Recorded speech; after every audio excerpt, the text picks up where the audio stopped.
Hello and welcome to ReginaldESQ. I'm Underhook and this is my new computer build. I'm actually not going to show you the build, but I'm just going to show you what parts I purchased and then I'll show you the completed build. Those of you watching my World of Tank reviews will know that I've been suffering from some lag, so part of that's my internet issues, but part of it's been my computer. So I've decided to upgrade my PC and saved up money for quite a while. And yeah, went with this, and I've gone a full water-cooled option. It's the first time I've ever water-cooled, so we'll have a look at that in a minute as well. But just to give you an idea of what's in the system, I'm using this case here, Fractal Define S, which is a pretty groovy case for water cooling. So we'll be showing you that. Also, the motherboard I have gone with is the Asus Republic of Gamers Maximus 8 Ranger motherboard. So you can see, give you a bit of an idea of what it all looks like there, but we'll see it in a minute in the case anyway. Now, the reason I spent a bit of money on a good motherboard is in the past I've bought a little bit cheaper motherboards and found that I wasn't able to overclock the CPU as much as I would have liked. So this time I've spent a bit of money and got a decent motherboard. As you can see here, there's a World of Warships little thing there. Good luck trying to register to get that bonus on the Asus website. I have not been able to successfully do it, and I can't even do a complaint or access their support system because I still can't enter in the information they like on the support system. So Asus, your customer service absolutely sucks, and when I tried to ring them, they weren't there. Okay, so that's the motherboard. CPU, I've gone with the Core i5. This is a Skylake build, so it's a new Skylake processor. Core i5 6600K, because I've overclocked it, and it's on the LGA 1151 motherboard, which is what that new Asus motherboard is as well. As far as the graphics card goes, I've gone with the EVGA, the superclocked SC Plus, or AC times 2 Plus. Anyway, it's a GeForce 980 Ti, and I've had to put a water cooling block on it. I wanted to get the Asus Poseidon because I wanted a water cooled one, or actually the EVGA Hydro Copper I wanted to get as well, but they just weren't available when I went to this build. It's been very hard to get 980 Ti cards. They've just been selling out straight away, so I ended up getting this one and buying a separate water cooling block, which was actually terrifying to fit. For RAM, I've gone with Corsair Vengeance RAM DDR4, 16 gigabytes at 2400 megahertz. Also, something unusual in this build, I went for this Predator. It's basically it's an M2 SSD, but also can fit, in this case, it fits into the PCI slot. So using a ×4, it works at ×4, which is pretty damn fast. So I've actually already achieved read speeds of 1400 megabytes a second over this thing. Write speed's about 600 megabytes a second. It's actually a little bit quicker than that, I've found. It's very, very fast. So that's what my games are going on. World of Tanks, all that sort of stuff goes on that little sucker there. I also have a couple of other SSDs in the system, but yeah, that's what my games will be loaded onto.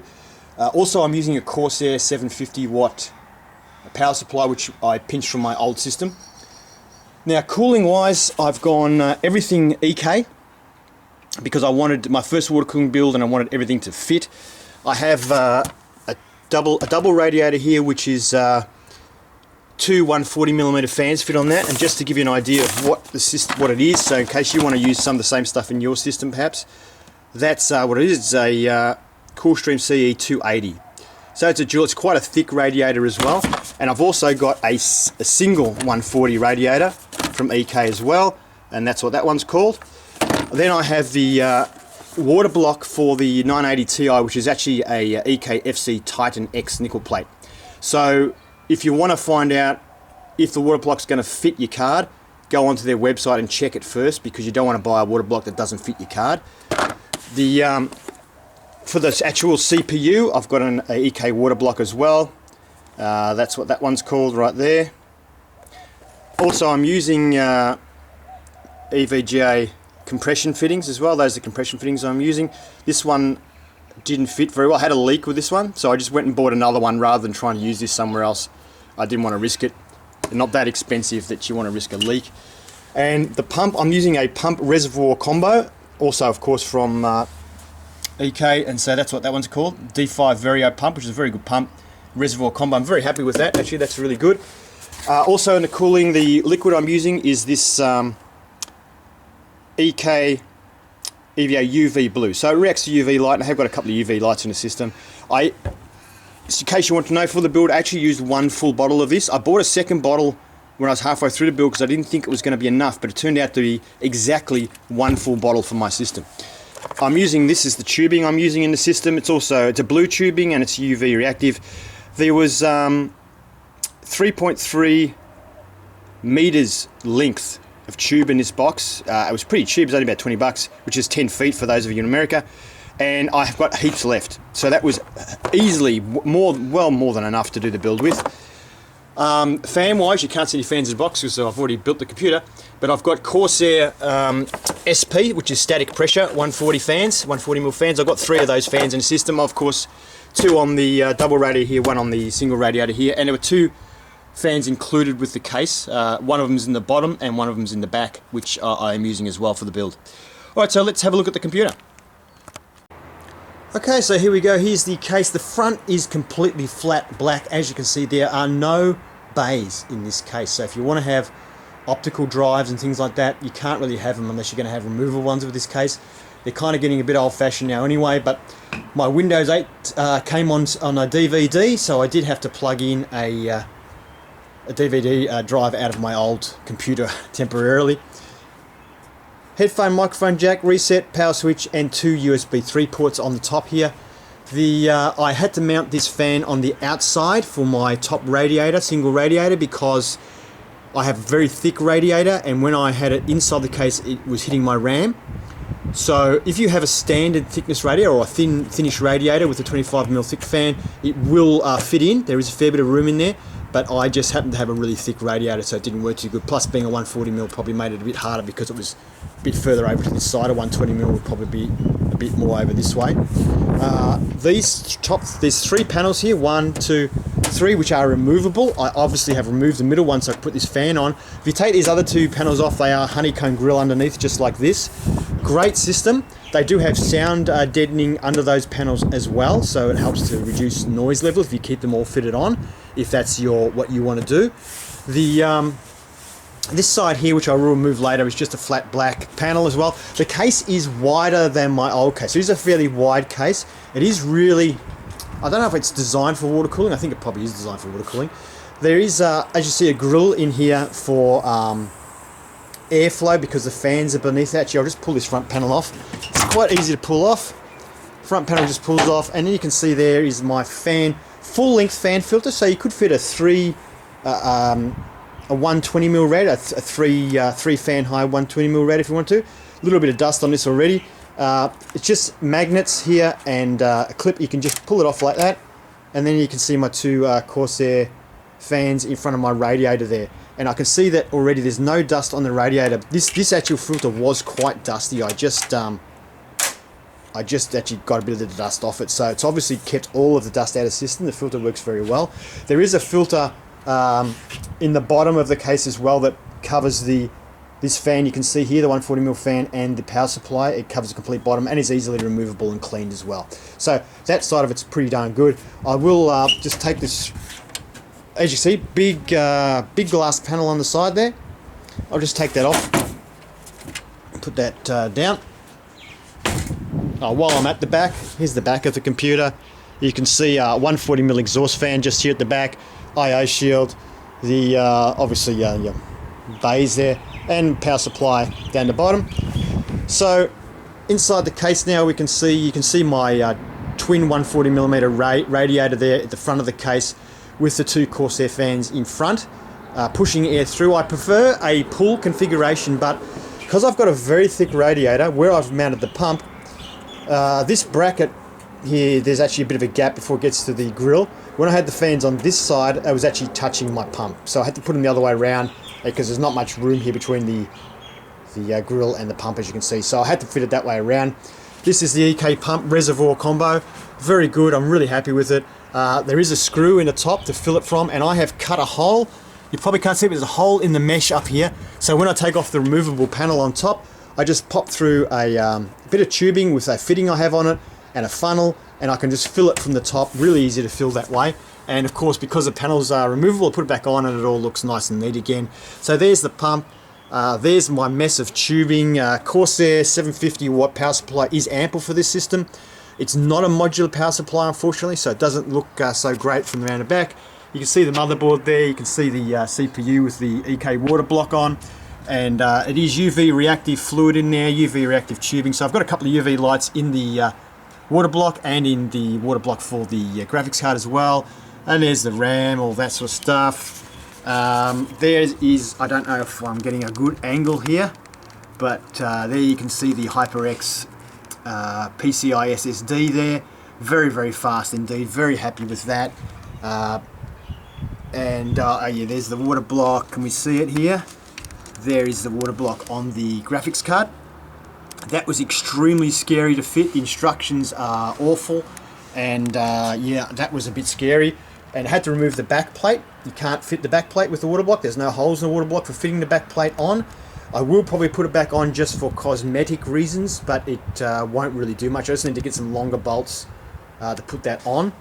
And yeah, that's about it, folks. Oh, there's your top radiator there, and the fan is, of course, on the outside. You can see there the distance between the RAM and the RAD. Yeah, look, with the standard RAD, you could probably get away with it. I'll just explain my routing a little bit for you. The water comes out of the pump here at the back fitting, comes up here and goes into the top radiator, then comes out of the top radiator straight into the CPU, comes out of the CPU and goes all the way down here to this radiator, comes out of this radiator, goes all the way up here into the graphics card, comes out of the graphics card back to the pump and starts the whole thing again back into the top radiator again. I designed it so that it would go from a radiator to the CPU to a radiator to the graphics card, so that there's always a radiator between each item, because there's no point, in my opinion, in going from one radiator to the other radiator, because once you get the water cool as it's going to get, putting it through another radiator doesn't make any difference. So by alternating it from radiator to component, I should be getting the best cooling possible. It does get very hot here in summertime, over 40 degrees Celsius, so I want to make sure that I've got good cooling. I have fried graphics cards in the past. At the moment, I'm running the CPU at a overclock of 4.7. The automatic overclocking system that comes with the ASUS software, which I was really happy with this motherboard, ran it up to 5.1. It crashed at 5.1. It then tried to reboot at 5, which wasn't successful. So I'm running it at 4.7, but I'm quite confident it would run fine at 4.9. So the CPU's turned out really good. The cooling wise, the CPU runs at about 30 degrees Celsius most of the time. When I'm gaming full on, say playing Tomb Raider or World of Tanks or whatever, it gets up to around about 40-ish degrees, 42, something like that. And the graphics card gets up, the hottest I've had it so far is 49 degrees Celsius. So it probably will get hotter in summertime, but we'll see when the time comes. And hopefully it'll be all right. Now I'll just show you the other side of the case. So the rear panel of this case has some sound deadening material. The panels on the top of the case have that material as well, so it's quite heavy. Now, so looking at the back of the case here, you can see that it's a mess of wiring, because my power supply is not a modular power supply. It's over 3.5 years old, that power supply. So it's a great system though, what they do with the hard drives and the SSDs here. I've got SSDs mounted here and here. They have great SSD mounts. They are fully removable. You just undo this screw, and as you can see here, it comes straight off. You just put the bracket in again, do it up, and I'm right-handed, but I'm doing this with my left hand. That's how easy it is to take your SSDs on and off with this thing. This one's got my Windows boot up on it, and pretty much just has Windows and essential stuff that has to install on the boot drive, and that's my main storage drive there. And then, as I said, my the PCI SSD is for my game storage. Fair bit of room on the back plate there. And then we also have here, you probably can't see it, but the back plate here has a normal sort of standard room you have at the back of a case. Then, because there are no hard drive bays inside the case actually dives in, and actually it's quite a bit deeper at this front end of the case than is at the back end of the case. So these are mounts. You could mount SSDs, more SSDs if you wanted to on here, or you can mount your full-size hard drives, the old-fashioned hard drives on here, and they fit in fine. If you had a modular power supply, you didn't have these wires everywhere, you can easily fit 3 normal hard drives down here. There's 3 mounting points. They're also quite good for putting wire. I've got some wires running behind this plate. It just unscrews and comes off just like the other ones do. It even has rubber mounts on it. Really, really great system if you're water cooling a case. Really, really good. Very happy with it. Yeah, that's that part. So here it is with the system running. The fan on top has the blue lights, which, you know, okay. And you can see some blue lighting through the front. Blue LED lights as well. So having a look inside, which is I guess what we all want to see. So that's the CPU with the UV lights on it. Does look really nice at night time, and the tubes sort of faintly glow at night time as well. It looks really nice. And let's see if we can get a view of the water block there. Like at night the whole thing sort of lights up. It does look a bit nicer than it probably looks here with a bit of natural light coming into the case as well. I do want to get a couple of lights into this reservoir as well, because that would light up, and it also would allow me to see the level, because I do panic when I can't see it and I want to be able to see it so that I can I'll know straight away if I've got a catastrophic leak somewhere. Alright, well that's about it folks.